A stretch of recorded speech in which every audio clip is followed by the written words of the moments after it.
Hello my friends, it's the Game Boy Geek here. Today we're out in the woods in a fantasy world. Some of us are goblins, some of us are just normal people, and we're jumping over mushrooms. Yes, mushrooms. And all those mushrooms, we're poking off gems, and we're doing set collection. Today we're looking at Crossing. This is given to us through Asmodee in the US. It's for 3 to 6 players, plays in about 15 minutes. It's very fast. It's sort of a guessing and set collection game. I get to actually show you how it's played in real time. Let me show you.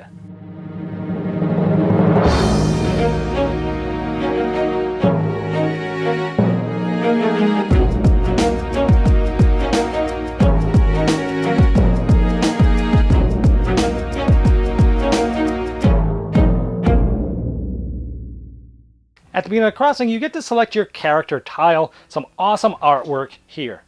Over the course of the game, you're going to be trying to collect sets of gems. There's 3 main colors of gems. We have blue, yellow, and orange. One set of gems at the end of the game is worth 5 points.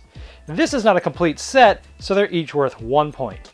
The white clear gems are always worth 2 by themselves. So if this was the end of the game, I'd have 5 points for a set, 6, 7, 8, 9. 9 points. So you're trying to collect sets.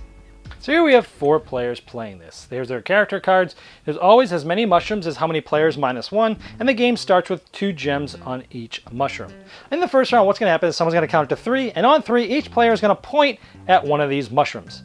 If more than one person points at a single mushroom, nobody gets it. If you're the only person to point at a mushroom, you get to take these and put them on your character card.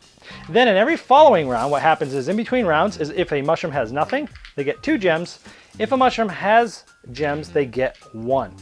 Now, there's some more actions you can take. Instead of just pointing at the mushroom after the first round, you can point at somebody else's character card to try to steal their gem. But the person who has the character card can also do a third thing, which is instead of pointing at one of these, or instead of pointing at somebody else's character cards if they have gems, they can cover theirs up, which means they save it. And same rules apply. If 2 people pointed at this, nobody takes them. 2 people pointed at this, nobody takes them. If one person pointed at this, and one person pointed at this, and the third person pointed at this, well, everybody gets to take something. So what happens is, let's say one person pointed at this, one person pointed at this, I covered mine, and another person pointed at this. Well, the single player that pointed at this would get this, the single player that pointed at this would get this player who pointed at mine would get nothing this round, and I get to save these. So what happens is I take these off my board, but then I flip my character tile over. This tells me that I have to sit out next round, but nobody can steal these gems from me. So we would do it again. This would get 1, because these don't have any, they'd get 2. And it's interesting because after a while, some of these might get a ton of them on them. These guys would play around, and then I would flip mine over, I'd be back in.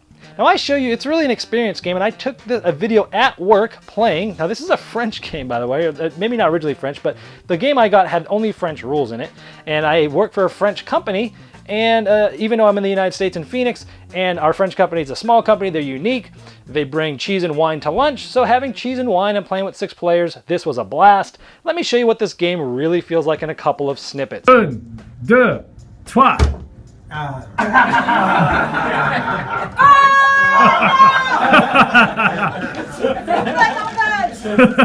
1, 2, 3.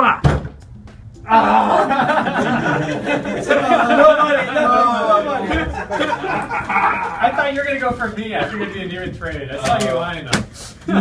2, 3.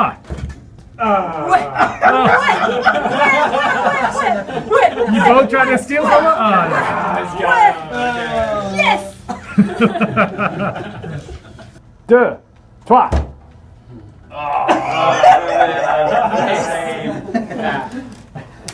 Oh, he stole them. Oh, someone stole yours? Steve! Oh, someone stole his. You stole his? Yeah, he stole mine. Yeah. And then we went for the same. All right, well, there you have it. I hope you enjoyed that experience that we had during lunch because it's hard to explain how fun this game is. And quite honestly, after reading the rules, before I played it, I wasn't expecting much with this game. Like, oh, you're just guessing, you're just bluffing. Can I outguess you? He thinks he's gonna do this, but he knows he thinks he's gonna do this, so he'll do this. I thought it was just gonna be one of those simple things. And it is sort of like that, but it's much more fun than I thought it was gonna be. The more players, the better in this. You saw it with the full complement of 6 players. I think that's the best. the more players, the better. Even with 3, it's still interesting and good, but the more players, the better. It's way more fun than I thought it was going to be. You saw us all laughing almost every time, almost every round you saw us doing that. It was fun. It's like, do I point here? Wow, this one's got 5 gems, but I bet you everyone's going to go there. So I'm going to go to this one because it has the one I really need. No one's going to go there. Oh, am I going to block mine? At what point do I think that someone's going to go after mine instead of what's out there?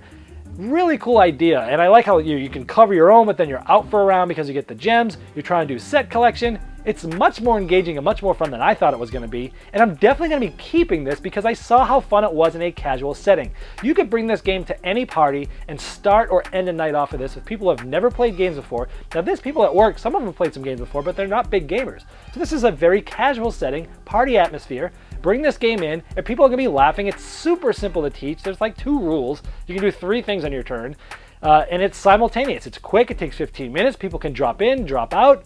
Most of the time, they'll want to play more than once because it is a fun game, and I'm going to be keeping it for that reason alone. So since I'm going to be keeping this, and it was fun, it was a ton of laughs, I'm going to keep this in my gaming library, and to induct it properly there, let's do a saxophone jam serenade.